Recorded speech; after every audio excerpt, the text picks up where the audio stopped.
India Legal presents Courts Roundup.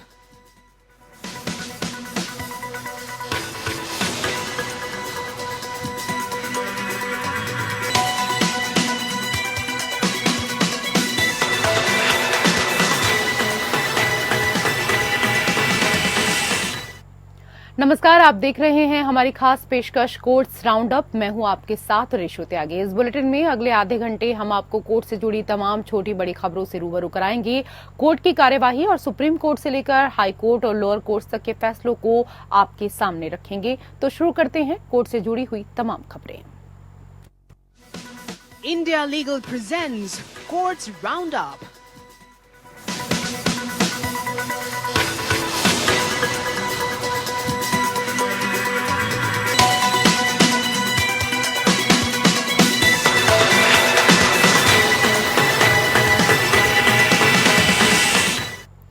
Supreme court ने कहा कि मुस्लिम महिला को दंड प्रक्रिया संहिता सीआरपीसी की धारा 125 के तहत अपने पति के खिलाफ भरण पोषण के लिए याचिका दायर करने का अधिकार है। जस्टिस बीवी नागरत्ना और जस्टिस ऑगस्टीन जॉर्ज मसीह की खंडपीठ ने मुस्लिम व्यक्ति द्वारा धारा 125 सीआरपीसी के तहत अपनी तलाकशुदा पत्नी को अंतरिम भरण पोषण देने के निर्देश के खिलाफ दायर याचिका खारिज की। न्यायालय ने कहा कि मुस्लिम महिला तलाक पर अधिकारों का संरक्षण अधिनियम 1986 आम कानून पर हावी नहीं होगा।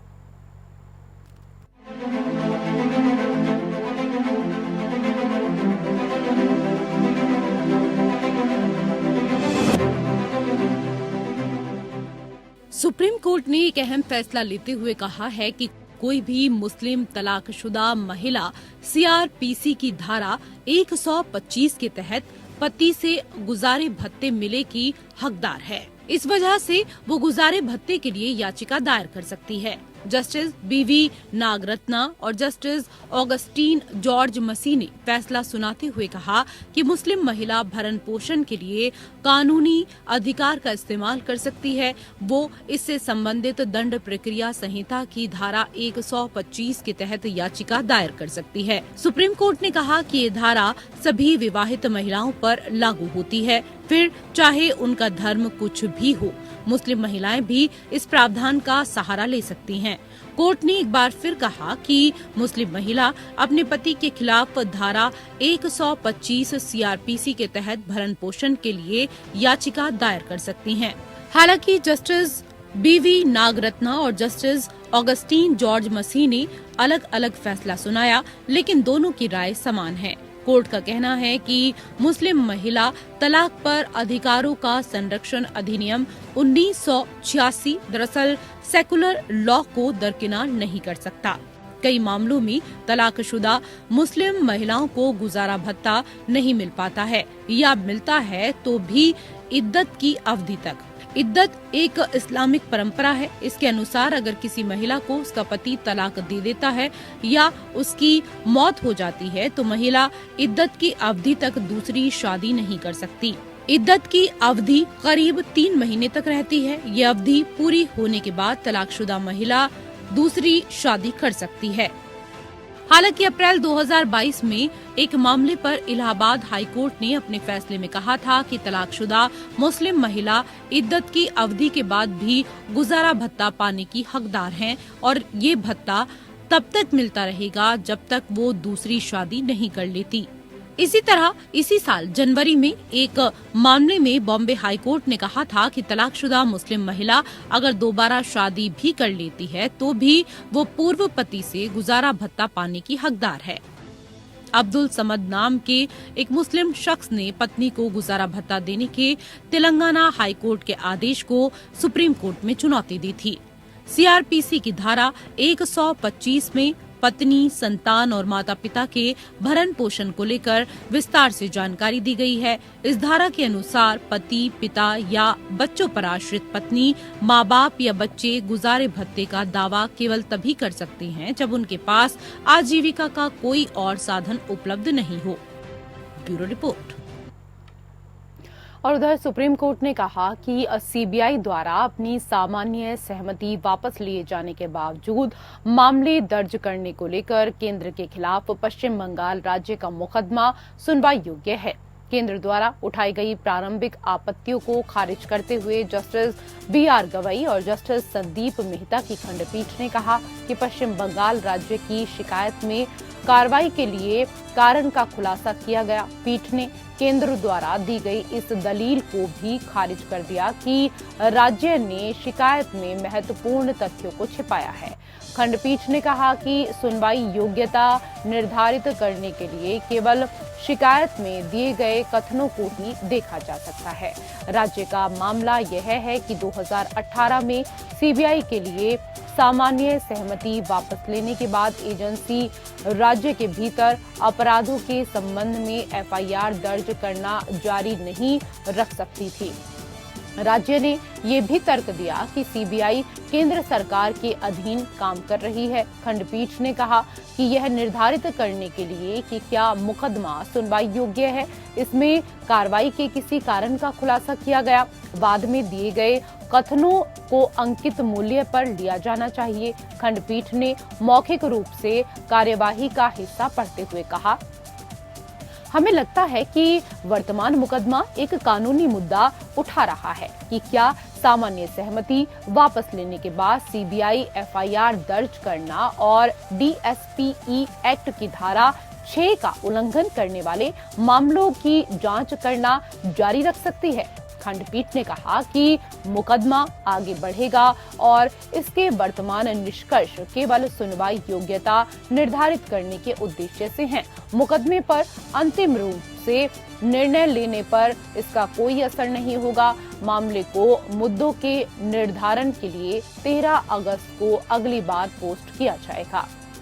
अपने मुकदमे में राज्य ने तर्क दिया कि दिल्ली विशेष पुलिस स्थापना अधिनियम 1946 के तहत केंद्रीय एजेंसी के लिए अपनी सहमति रद्द करने के बावजूद सीबीआई ने राज्य के भीतर हुए अपराधों के संबंध में एफआईआर दर्ज करना जारी रखा।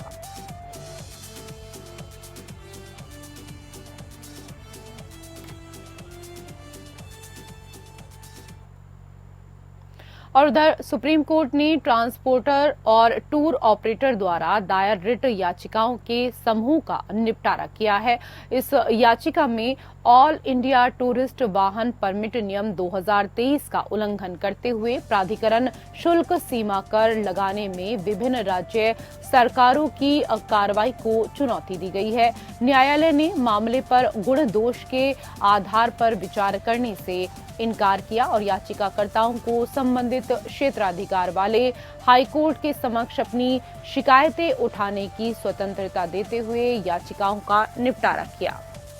ये याचिकाएं शुरू में तब दायर की गई जब तमिलनाडु राज्य ने ऑल इंडिया टूरिस्ट परमिट वाली बसों पर सीमा कर या प्राधिकरण शुल्क लगाना शुरू किया। बाद में कुछ अन्य राज्यों ने भी इसका अनुसरण किया। राज्यों ने तर्क दिया कि वो संविधान की अनुसूची 7 की सूची 2 की प्रविष्टि 56 और 57 के अनुसार ऐसे शुल्क लगाने और वसूलने के लिए सक्षम हैं। ये प्रविष्टियां सड़क या जलमार्गों पर ले जाए जाने वाले माल और यात्रियों पर करों और सड़कों पर उपयोग के लिए उपयुक्त वाहनों पर करों के संबंध में राज्यों की शक्ति से संबंधित हैं। याचिकाकर्ताओं ने तर्क दिया कि ऑल इंडिया पर्यटक वाहन परमिट नियम 2023 राज्य की सीमाओं के पार वाहनों के सुचारू और निर्बाध परिवहन को सुनिश्चित करने के उद्देश्य से केंद्र सरकार द्वारा तैयार किए गए थे। इसके अलावा इन नियमों के तहत केंद्र सरकार द्वारा अर्जित राजस्व को आनुपातिक रूप से राज्यों के साथ साझा किया जाना चाहिए। सुप्रीम कोर्ट ने कहा कि जब तक संबंधित राज्य नियमों को चुनौती नहीं दी जाती है तब तक राज्यों की कार्रवाई को कानून की दृष्टि से गलत नहीं कहा जा सकता। इसने आगे कहा कि पहले हाईकोर्ट से संपर्क किया जाना चाहिए। न्यायालय ने स्पष्ट किया कि उसने मामले के गुण दोष पर विचार नहीं किया। हाल ही में सुप्रीम कोर्ट की अन्य पीठ ने अंतरिम आदेश पारित किया, जिसमें तमिलनाडु राज्य को अखिल भारतीय परमिट वाली पर्यटन बसों के आवागमन में बाधा न डालने का निर्देश दिया गया।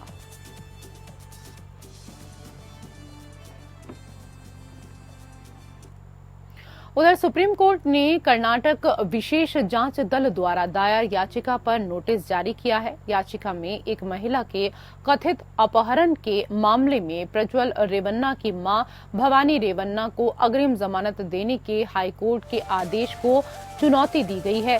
जनता दल यूनाइटेड के नेता प्रज्वल रेवन्ना कई महिलाओं के खिलाफ कथित यौन अपराधों के मामले का सामना कर रहा है। जस्टिस सूर्यकांत और जस्टिस उज्जवल भुइया की खंडपीठ ने हालांकि शुरुआत में कर्नाटक एसआईटी की याचिका पर आपत्ति जताई, लेकिन अंततः आरोपी को नोटिस जारी करने पर सहमत हो गए हैं। कर्नाटक एसआईटी की ओर से पेश सीनियर एडवोकेट कपिल सिब्बल ने कहा कि भवानी रेवन्ना को दी गई राहत बेहद दुर्भाग्यपूर्ण है। इस मौके पर जस्टिस कांत ने कहा, हाईकोर्ट द्वारा दिए गए कारणों को देखें। आरोपी महिला है जिसकी उम्र 55 वर्ष है। उसके बेटे पर जघन्य कृत्यों में संलिप्त होने के गंभीर आरोप हैं। वो भाग गया और अंततः पकड़ा गया। इस तरह के आरोपों के मामले में अपने बेटे द्वारा किए गए अपराध को बढ़ावा देने में मां की क्या भूमिका होगी। सिब्बल ने कहा कि ऐसे बयान हैं जो संकेत देते हैं कि पीड़िता का वास्तव में अपहरण किया गया था। हालांकि खंडपीठ ने राज्य से पूछताछ जारी रखी और पूछा कि उसके खिलाफ क्या सबूत हैं। जस्टिस ने एक बिंदु पर टिप्पणी की कि उसके खिलाफ कुछ भी प्रत्यक्ष नहीं था। खंडपीठ ने यह भी आश्चर्य व्यक्त किया कि क्या प्रतिवादी मां होने के नाते अपने बेटे द्वारा कथित रूप से किए गए यौन अपराधों में शामिल हो सकती है। खंडपीठ को मनाने के लिए सिब्बल ने जोर देकर कहा कि न्यायिक मजिस्ट्रेट द्वारा सीआरपीसी की धारा 164 के तहत दर्ज पीड़िता के बयान में उसे बंधक बनाने में भवानी की भूमिका का उल्लेख किया गया। पीठ ने कहा, खंडपीठ केवल गिरफ्तारी से उसे दी गई सुरक्षा के बारे में सीमित बिंदु पर विचार कर रही है। यदि वो दोषी है तो अंततः यह मुकदमे में साबित हो जाएगा। इसके बाद खंडपीठ ने नोटिस जारी करने पर सहमति जताई।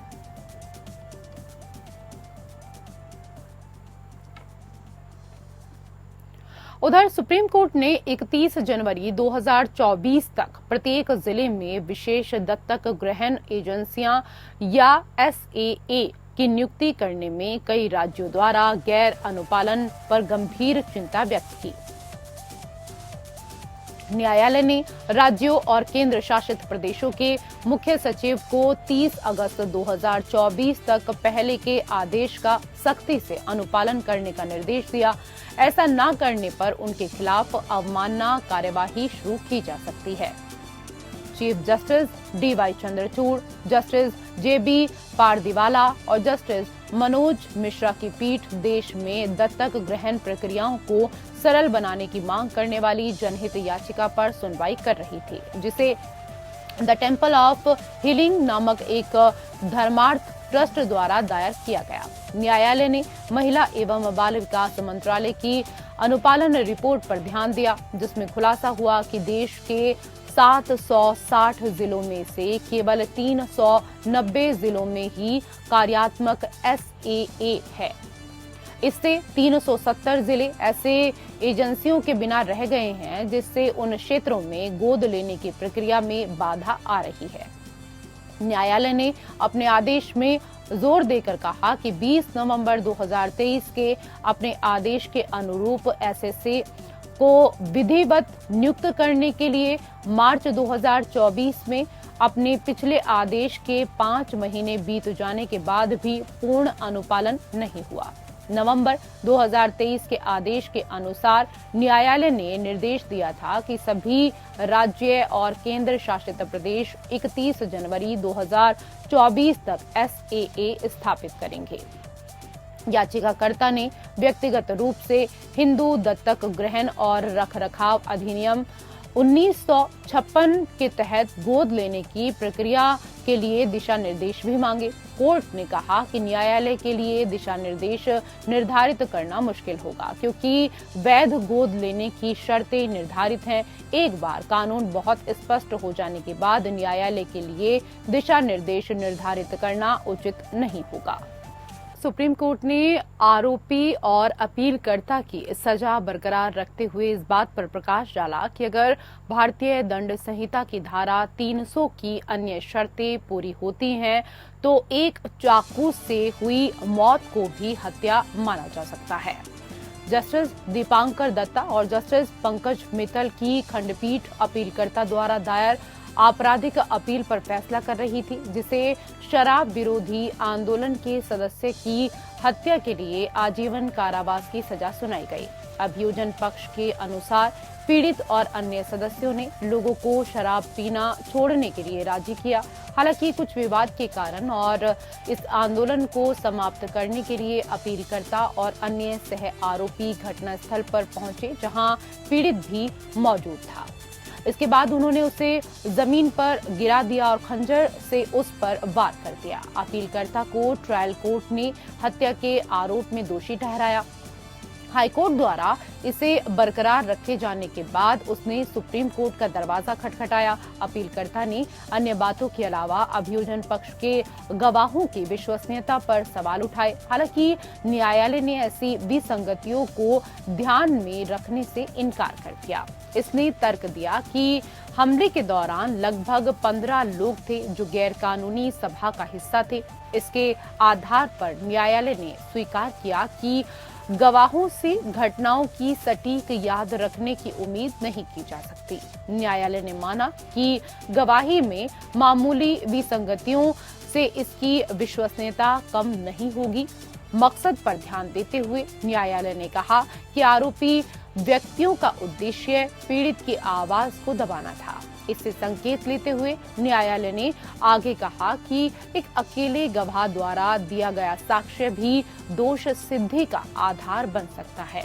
इन सभी निष्कर्षों को ध्यान में रखते हुए न्यायालय ने माना कि न केवल इरादा बल्कि मौत का कारण बनने वाली घातक चोट भी साबित हुई। न्यायालय ने जमानत का आदेश रद्द करने और उसे आत्मसमर्पण करने के लिए 3 सप्ताह का समय दिया।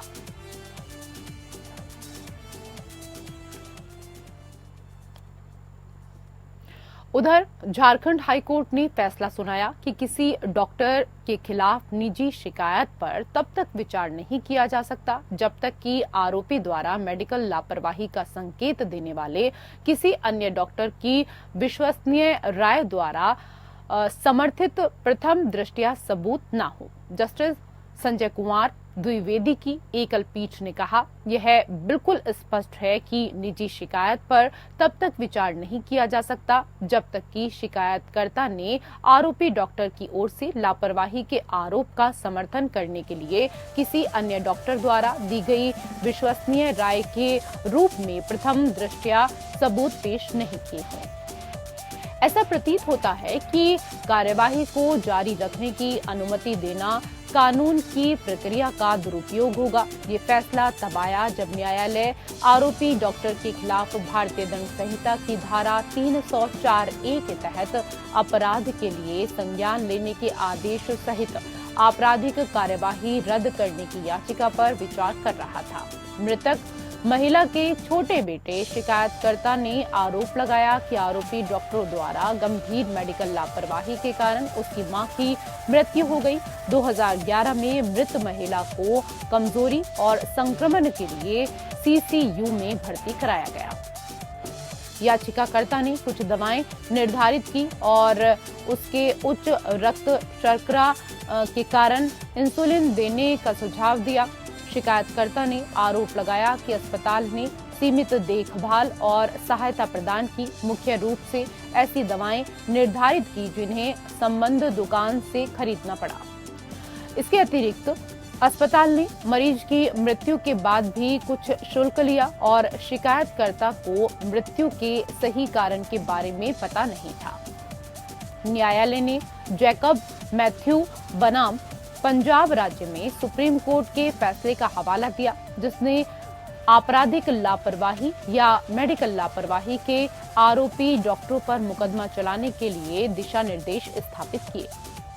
नतीजतन न्यायालय ने याचिका स्वीकार की और याचिकाकर्ता डॉक्टर के खिलाफ आपराधिक कार्यवाही खारिज कर दी।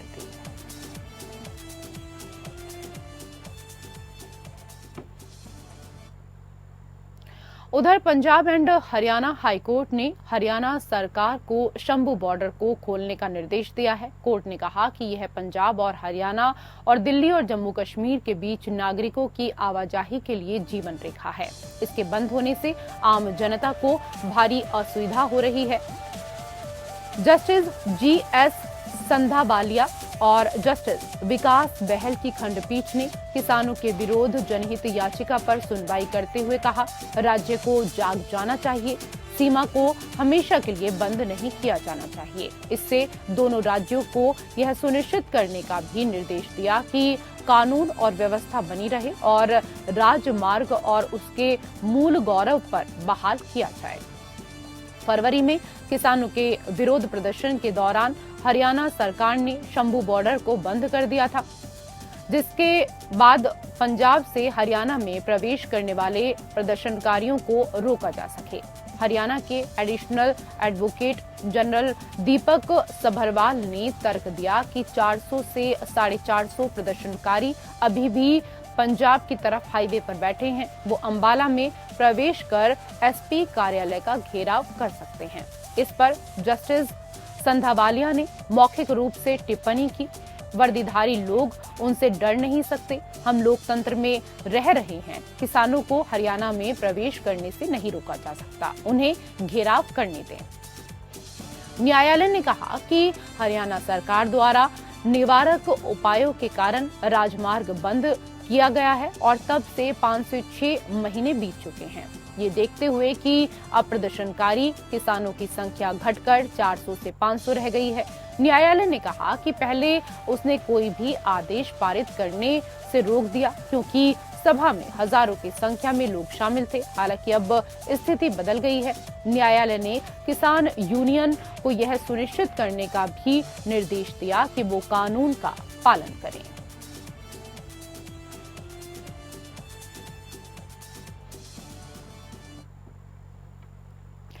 और उधर ओडिशा में ऑस्ट्रेलियाई मिशनरी ग्राहम स्टेन्स और उनकी नाबालिग बेटों की हत्या का मामले में उम्र कैद की सजा काट रहा दारा सिंह सुप्रीम कोर्ट पहुंचा।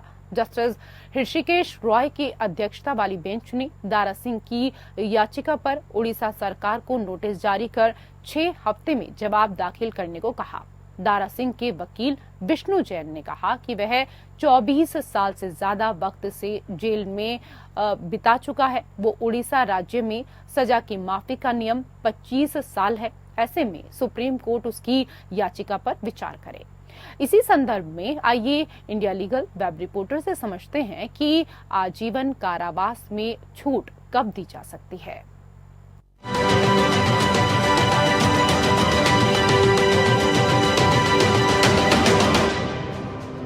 कोर्ट लाइफ सेंटेंस पे रिमिशन कब ग्रांट कर सकता है? ये क्वेश्चन रिसेंटली फिर उठा जब दारा सिंह, एक मर्डर कॉन्विक्ट, ने सुप्रीम कोर्ट में प्रीमेच्योर रिलीज का रिक्वेस्ट करते हुए बोला कि वो ऑलरेडी 60 साल की उम्र के ऊपर है और 24 साल से जेल में है। रिमिशन का मेन ऑब्जेक्ट है कि कुछ एस्पेक्ट्स को कंसिडरेशन में लिया जाए जो प्रोसीडिंग्स के टाइम आगे ना आए हो और एग्जीक्यूटिव कॉन्विक्ट को मर्सी दिखा सकता है अलग अलग तरीकों से, जैसे रेमिशन, सस्पेंशन और कम्यूटेशन। रेमिशन में सेंटेंस का ड्यूरेशन कम कर दिया जाता है उसके नेचर को बिना चेंज करते हुए। कॉन्स्टिट्यूशन के आर्टिकल 72 और 161 और चैप्टर 32 CRPC के प्रोवाइड करते हैं प्रोविजंस कॉन्विक्ट्स के सेंटेंसेस की सस्पेंशन, रेमिशन और कम्यूटेशन के लिए। कोर्ट्स ने state of Haryana versus Mahendra Singh and others में होल्ड किया कि रेमिशन किसी कॉन्विक्ट का फंडामेंटल राइट नहीं है, पर स्टेट को ये पावर एक्सरसाइज करते हुए हर केस को इंडिविजुअली कंसिडर करना चाहिए और सारे रेलेवेंट फैक्टर्स को अकाउंट में लेना चाहिए। कोर्ट के अनुसार एक कॉन्विक्ट की right to be considered for remission lawful है in light of fundamental protections constitution के आर्टिकल 20 और 21 के अंदर।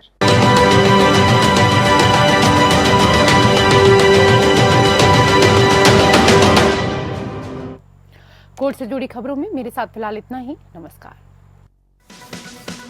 India Legal presents Courts Roundup.